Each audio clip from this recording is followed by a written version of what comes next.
All right, now this is one of my favorite things to talk about in History 1302.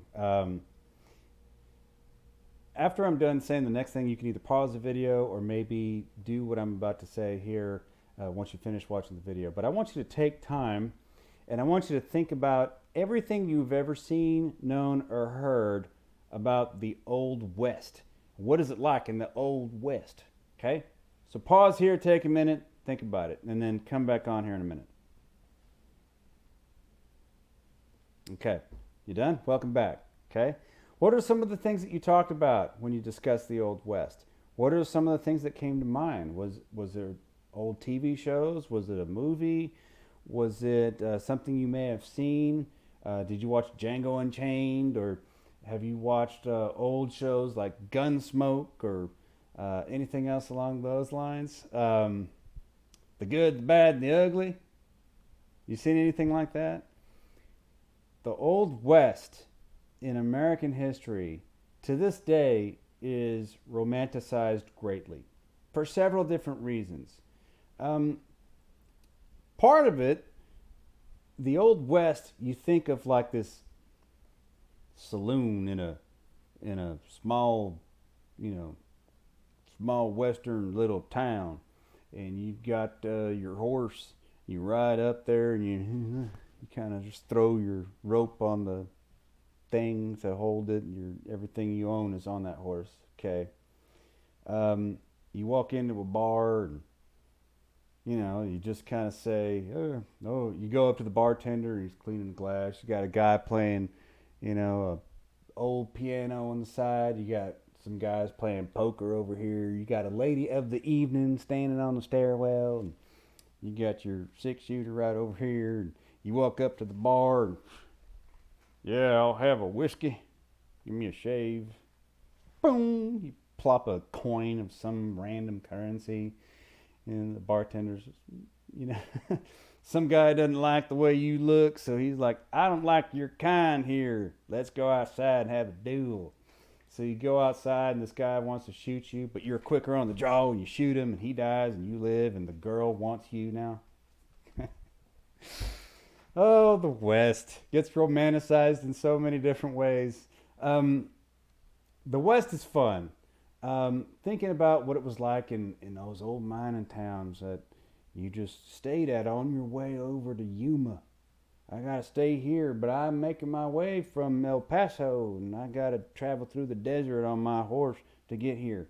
Um, the West gets romanticized in many different ways for various different reasons. Part of it was during the era of Western settlement in the 1880s or so, you had a number of different fictional um, works that would come about that could be read, some of which by Mark Twain. We're going to talk about that in a second.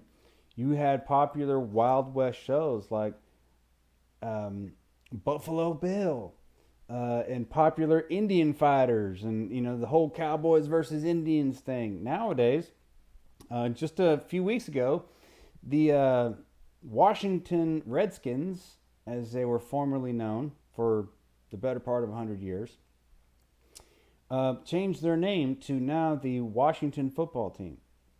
So if you're watching this video in the future, it's of course September 2020. If you're watching this video in the future, you probably know if there's a new name for the Washington Football Team. That's exceptionally generic. I guess if you want to completely be politically correct, no football team should have an actual mascot. Washington Football Team. You can't even do like FC Washington or FCDC or something like that, like a lot of the soccer teams do. Nope. Washington Football Team.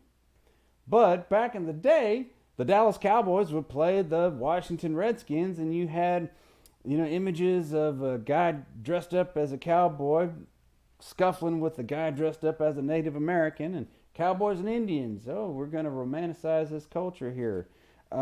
Buffalo Bill, you're going to have the Rocky Mountain School that's going to teach America about the West. Okay, we're going to go chase those Indians, and we're going to run them off. They're going to try and kill us. We're cowboys, and we're going to do our thing. Okay? Um, but you have boys' magazines, you have other publications that romanticize the idea of being a cowboy, going out west, new opportunity. And you have characters like Buffalo Bill Cody, um, those in the Pony Express. Annie Oakley was a female sharpshooter who was as good as anybody with a rifle. She was fantastic. Okay, so Annie Oakley, and no, that's not a woman named Annie who's wearing Oakley shades. No, it's not that. Okay, there was an actual sharpshooter who was pretty darn awesome with a rifle, Annie Oakley, and she was pretty great. But otherwise, you have various different stories and glorifications of cowboys' lives out on the western frontier that just became this new myth about life out west. Okay? The idea of the frontier came to strong prominence around this time. And if you think about it, why would moving out west be popular? Why would it be romanticized? I don't really want to have a duel with some dude at high noon because he looked at me wrong, or I don't. Okay. Um, the biggest reason behind the romanticization of the American West really comes with the idea of being limitless and having unlimited freedom. You have a vast expanse of land that's now available. You are not confined to society's laws or views or anything else of the sort. You are free to be whoever you are. You are free to roam. You are free to sleep under the stars. You are free to do whatever you want. You can change your station in life. And if you want to maybe obtain a plot of land, great. If you want to follow the railroads, great. But generally, the idea behind the West was the idea that you have expanded freedoms. You are no longer confined, physically or otherwise. So the West would become romanticized in that sense. Mark Twain, if you've ever read Adventures of Tom Sawyer and Huck Finn, he talks about a lot of their adventures in what it might be like as young boys to seek freedom and just kind of seek not just the meaning of truth, but also what it is to be free and discover yourself and not be confined by societal norms. Well, that was a romanticization of the West. Okay? And if you go back, you want to maybe look at Tom Sawyer and Huck Finn and just kind of see, but you don't necessarily subscribe to societal norms. You don't subscribe to what other people are telling you. And in the West, you can do that. You can be completely free. And that's part of the romance that goes with avoiding the constraints of civilization, if you will. And the passing of the frontier would eventually come into play as you had a turn of the century from the 19th to the 20th century.